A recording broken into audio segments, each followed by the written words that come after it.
Badai PHK mengguncang bisnis startup tanah air. Bahkan beberapa di antaranya terpaksa menutup operasional bisnisnya. Seperti efek domino, dalam kurun waktu sepekan, sejumlah perusahaan rintisan tanah air dikabarkan telah melakukan pemutusan hubungan kerja terhadap karyawannya. Membaca fenomena ini, Top Karir menemui pakar human capital Rafael Udi Yunianto.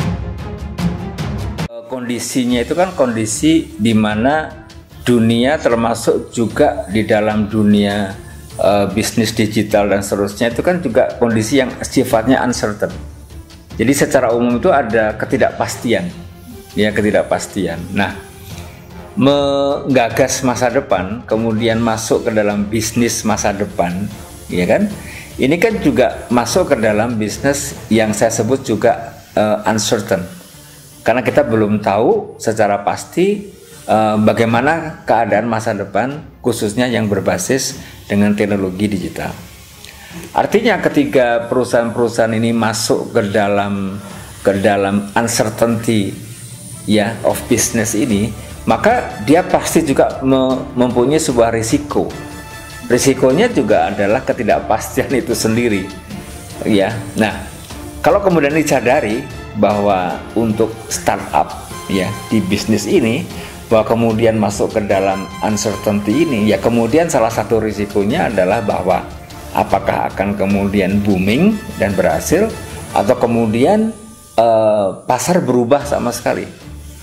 Ya, jadi ini satu hal yang perlu difahami oleh para startup company.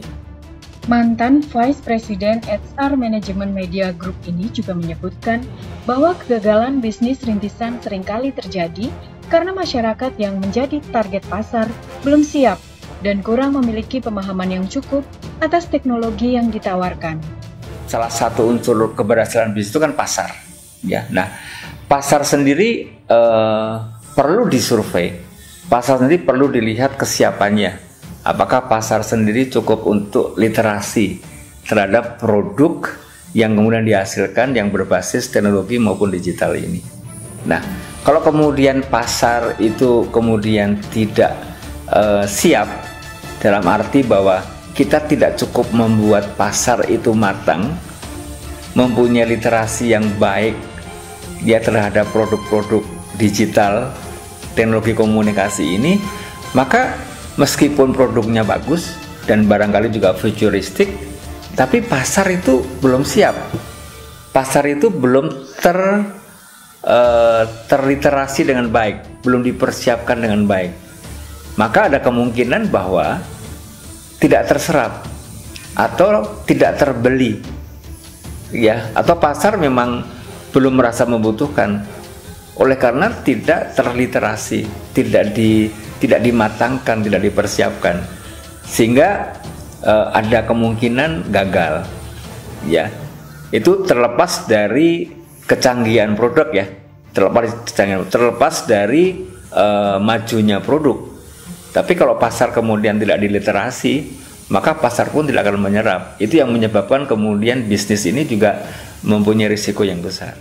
Lebih lanjut, pria yang akrab disapa Rui ini mengungkapkan masih terdapat gap antara majunya teknologi yang pesat dengan kemampuan masyarakat dalam memanfaatkan teknologi canggih tersebut. Kemajuan teknologi dan komunikasi digital ini kan itu mengubah perilaku, menggeser nilai, menggeser value. Kemudian juga dia mengubah cara berpikir. Ya, nah sebenarnya proses ini kan proses yang di dalam kebudayaan itu membutuhkan waktu yang cukup lama, ya bahkan mungkin puluhan tahun atau mungkin berabad-abad untuk mengubah sebuah perilaku baru dalam kehidupan manusia. Nah, pertanyaannya adalah apakah kemudian perubahan perilaku, mentalitas, cara berpikir ini kemudian masyarakatnya juga sudah mampu untuk membuat perubahan-perubahan ini yang dipengaruhi oleh kemajuan teknologi atau digitalisasi. Nah, ini kan memerlukan waktu, memerlukan proses, ya proses. Nah, seringkali yang saya lihat juga bahwa timingnya itu tidak pas nih. ya timingnya nggak pas nih Mbak, ya artinya antara kesiapan mentalitas budaya SDM-nya dengan produk yang dihasilkan, ya sekali lagi terlepas dari kualitas produknya.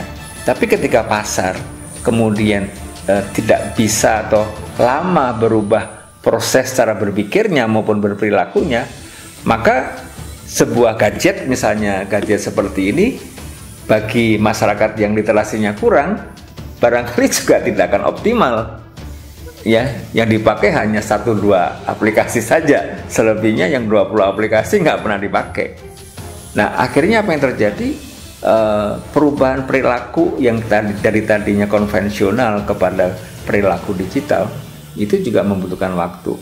Nah, saya melihat kadang-kadang produk dari para startup company ini kadang-kadang tidak direspon oleh pasar karena memang timingnya belum bertemu.